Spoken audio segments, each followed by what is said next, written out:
Speaker. There's plenty of blame for the near collapse of the economy over the last 5 years. Greedy, even criminal business behavior, lax or non-existent oversight, regulators asleep at the switch. Clearly, there were some reckless consumers and a failed political system.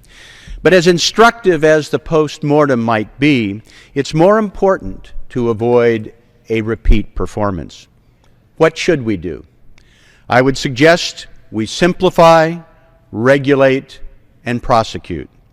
Let's begin by reinstating the Glass-Steagall Depression-era bank regulation that helped promote stability in that industry. It would be a small step in the right direction that the era of deregulation unfettered is at an end. I hope we can move to performance-based regulation.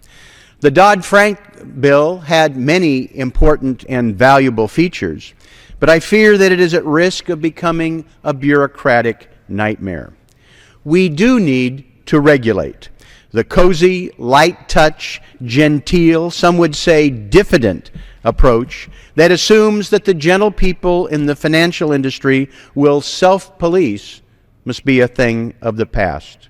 We should provide the various regulatory authorities with adequate staff and budget. We should pay them properly so that they aren't a training ground to be hired away by much higher salaries from the industry they're supposed to regulate. We should have high expectations that they will do their job, and then we should back them up and not undercut those efforts. Finally, we should prosecute. Sending people to jail will send a message.